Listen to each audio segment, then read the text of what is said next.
22वें वचन में एक ऐसी बात बताई हुई है जो बहुत ही सुंदर बात है, बहुत ही महत्वपूर्ण बात बताई गई है। क्या बताया हुआ है? जिसने स्त्री ब्याली उसने उत्तम पदार्थ पाया और यहोवा का अनुग्रह उस पर हुआ है।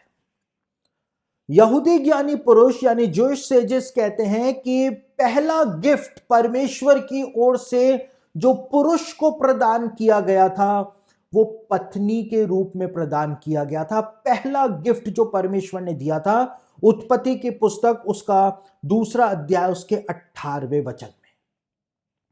और परमेश्वर ने क्या कहा था? परमेश्वर ने कहा था मनुष्य का अकेले रहना या आदम का अकेले रहना अच्छा नहीं, इसलिए वो हवा को लेकर के आया था। यानी कि हवा जो थी वो अच्छी थी, पत्नी जो थी वो अच्छी थी, बेस्ट चीज जो थी, गुड जो था वो लेकर के आया था। एक ऐसा गिफ्ट परमेश्वर ने आदम को दिया था जिसकी तुलना किसी भी चीज से नहीं की जा सकती है।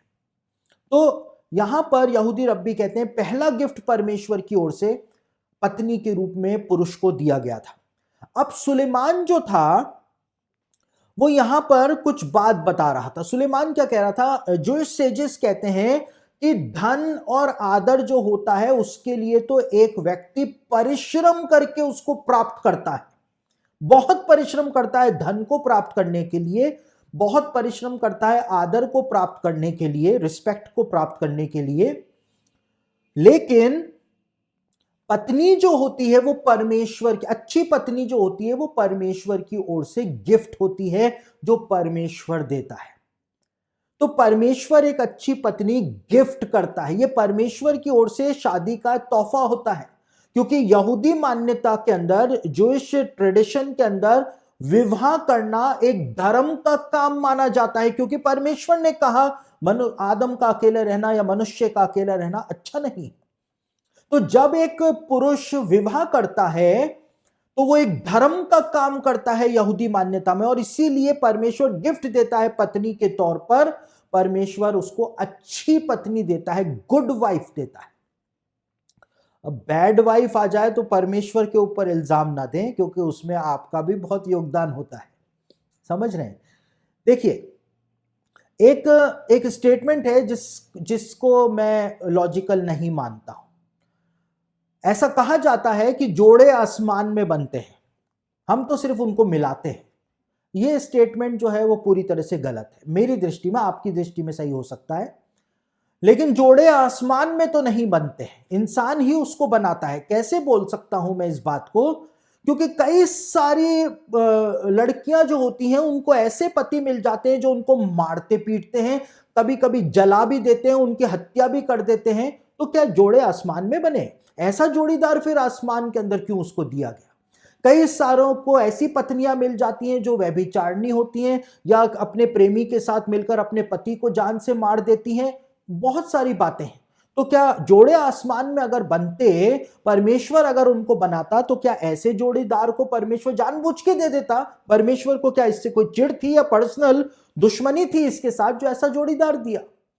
तो जोड़े आसमान में नहीं बनते हैं। परमेश्वर सिर्फ उस विवाह को ब्लेस करता है, इंसान जोड़ों को बनाता है, इंसान बनाता है। लेकिन जो व्यक्ति परमेश्वर से प्रार्थना करता है अपने जीवन साथी के लिए, परमेश्वर उसकी अगुवाई करता है। जैसे इसहाक के लिए जब एलियाजर पत्नी ढूंढने गया था तो एलियाजर ने प्रार्थना करी थी, इसलिए परमेश्वर ने एलियाजर की सहायता करी थी ताकि इसहाक के लिए एक अच्छी पत्नी मिल सके। तो परमेश्वर गिफ्ट देता है इस धर्म के काम के लिए कि एक व्यक्ति शादी करता है, ये एक धर्म का काम है।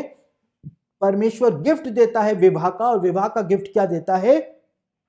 एक अच्छी पत्नी प्रदान कर देता है। अब मेस्सुदोस जो कि एक यहूदी ज्ञानी पुरुष हैं, वो इस बात को कहते हैं कि विवाह करने वाले पुरुष के ऊपर यहोवा का अनुग्रह होता है, क्योंकि जो पत्नी होती है वो परमेश्वर का फेवर अपने पति के लिए लेकर के आती है।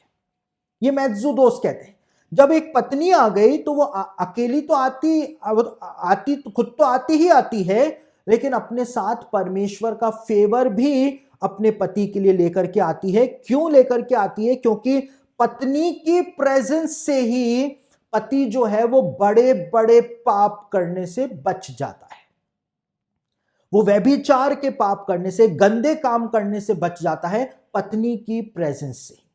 तो जब पत्नी आती है तो साथ साथ में वो परमेश्वर का फेवर भी अपने पति के लिए लेकर के आती है। दहेज प्रथा जो है, हमारा परमेश्वर जो है वो उस काम को करता है, पिता है आखिरकार। तो जब वो बेटी को देता है तो बेटी के साथ वो अपना फेवर भी उस व्यक्ति के लिए भेज देता है। तो यहूदी ज्ञानी पुरुष कहते हैं कि जो सिर्फ अपनी पत्नी के ऊपर ही ध्यान देता है और अपनी पत्नी के बारे में ही सोचता रहता है, तो वो कभी भी पाप में नहीं गिर सकता है। दूसरी लड़कियों के बारे में, दूसरी महिलाओं के बारे में वो कभी, उसके थॉट्स में भी वो बात नहीं आ सकती है, क्योंकि उसका सारा ध्यान अपनी पत्नी की तरफ ही रहता है। दूसरी ओर यदि पत्नी अच्छे चरित्र की होती है तो वो प्रभु का फेवर लेकर के आती है, ये बात यहूदी ज्ञानी पुरुष कहते हैं।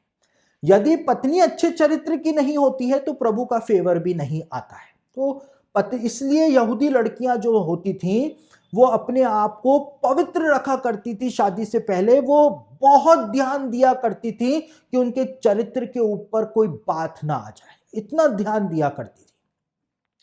दूसरी ओर ये फेवर जो परमेश्वर देता है, मैंने आपको बताया, यहूदी ज्ञानी पुरुष कहते हैं फेवर इसलिए आता है क्योंकि विवाह का गिफ्ट, दोनों ने विवाह कर लिया, अब इसका गिफ्ट परमेश्वर ने दिया, अपना फेवर इन दोनों को प्रदान कर दिया। लेकिन यहूदी रब्बी कहते हैं कि जो व्यक्ति लालच के अंदर आकर के विवाह करता है उसको यहोवा का अनुग्रह नहीं मिल पाता है। कई सारे लड़के जो होते हैं, जूइश सेजेस कहते हैं, वो ये देखते हैं कि कितनी खूबसूरत है, और कई सारे लड़के ये देखते हैं कि कितना पैसे वाले परिवार के अंदर मैं शादी कर रहा हूं, तो वो उनका रिवॉर्ड जो है वो उनको उसी समय मिल जाता है, जो उन्होंने चाहा वो उनको उसी समय मिल जाता है, और यहोवा का अनुग्रह नहीं आ पाता है।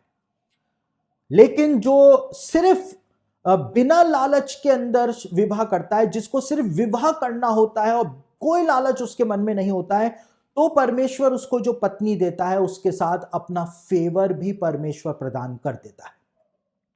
देखिए, आज समस्या बहुत विकट हो गई है, चाहे मसीहत हो चाहे कोई और दूसरा समाज हो, एक समस्या के अंदर मानव जाति फंस गई है। और वो समस्या क्या है?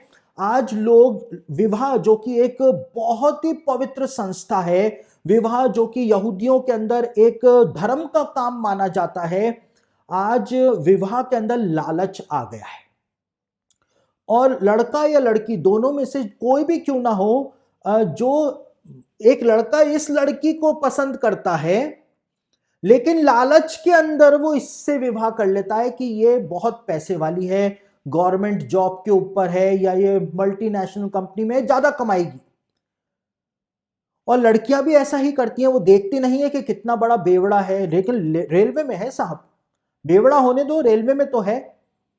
तो जिसको पसंद करती है, जिससे विवाह करना चाहती है, उसको लात मार करके वो इससे विवाह कर लेती है कि भाई रेलवे वाले से, गवर्नमेंट जॉब वाले से, या इस वाले से, उस वाले से, पैसे वाले से, कार वाले से वो शादी कर लेती है। लेकिन होता क्या है, ऐसे ये बेमेल विवाह है। बेमेल विवाह, चाहे मसीही लड़की ने मसीही लड़के से ही विवाह किया हो, लेकिन बेमेल में विवाह है क्योंकि लालच के अंदर शादी किए गए हैं।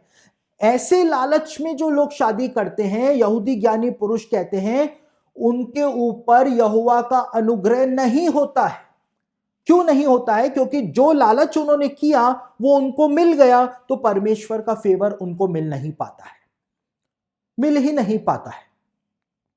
और क्या होता है, जब ऐसे लोग लालच के अंदर शादी कर लेते हैं, चाहे लड़का हो चाहे लड़की हो, तो 6 महीने 1 साल तक तो वो लालच उनकी आंखों के अंदर बस जाता है, लेकिन जब वो सारी चीजें मिल जाती हैं तो वापस से उनको वो पुराना जो लड़का था या जो लड़की थी वही याद आनी शुरू हो जाती है। फिर फेसबुक के ऊपर उसी को सर्च मारते हैं, फ्रेंड रिक्वेस्ट भेजते हैं, और उसके बाद फिर चैटिंग करते हैं, मैसेजेस करते हैं, और फिर पता चलता है कि किसी कैफे कॉफी डे के अंदर बैठ करके वहां पर चिट चैट कर रहे हैं कि मैं तो अपने पति से बहुत परेशान हूं। वो कहता है मैं अपनी पत्नी से बहुत परेशान हूं। तो परेशान तो होगे ही, क्योंकि लालच के अंदर आकर के शादी की थी। ये विवाह एक ऐसी चीज है जो लालच के अंदर की ही नहीं जा सकती है। ये जीवन भर का प्रश्न होता है। इसलिए बिना लालच के परमेश्वर की अगुवाई पा करके और फिर विवाह के अंदर कदम बढ़ाना चाहिए। तब यहोवा का अनुग्रह लेकर के आपकी पत्नी आएगी, तब यहोवा का अनुग्रह लेकर के आपका पति आपके जीवन में आएगा और आपका जीवन आशीषों से परिपूर्ण हो जाएगा। तो बिना लालच के विवाह करें। माता पिता जो है, मसीह माता पिता, देखिए मैं अक्सर इस बात को कहता हूं कि यीशु मसीह के सामने शैतान जो पहली परीक्षा लेकर के आया था वो रोटी की लेकर के आया था। रोटी की, कि कह दे कि ये पत्थर रोटियां बन जाए। तो ये रोटी की परीक्षा सबके सामने आती है। ये जो माता पिता अपनी बेटियों के रिश्ते ढूंढते हैं उनके सामने भी शैतान ये रोटी की परीक्षा रखता है। वो देखते हैं कि लड़का जो है वो ये होना चाहिए, वो होना चाहिए, घर होना चाहिए, कार होनी चाहिए, गवर्नमेंट जॉब पर होना चाहिए, लेकिन वो ये नहीं देखते हैं कि लड़का जो है वो परमेश्वर का दास होना चाहिए, परमेश्वर का भय रखने वाला होना चाहिए, संस्कारी होना चाहिए, बीड़ी सिगरेट दारू पीने वाला नहीं होना चाहिए। वो इन सब चीजों को नहीं देखते हैं। रोटी की परीक्षा आ जाती है ना, कि बेटी जब जाए तो पैसे वाले घर के अंदर जानी चाहिए, तो ये रोटी की परीक्षा आ जाती है। जैसे शैतान जो परीक्षा यीशु मसीह के सामने लेकर के आया, हर मसीही माता पिता के सामने वही परीक्षा लेकर के आता है। लेकिन हम सोचते हैं कि हम तो इन सब परीक्षाओं से ऐसे ही बच जाएंगे क्योंकि हम तो मसीही हैं। तो ऐसा कुछ भी नहीं होता है। जिसने स्त्री ब्याली बिना लालच के, उसने उत्तम पदार्थ पाया और यहोवा का अनुग्रह सिर्फ उसी के ऊपर हुआ जिसने बिना लालच के विवाह किया।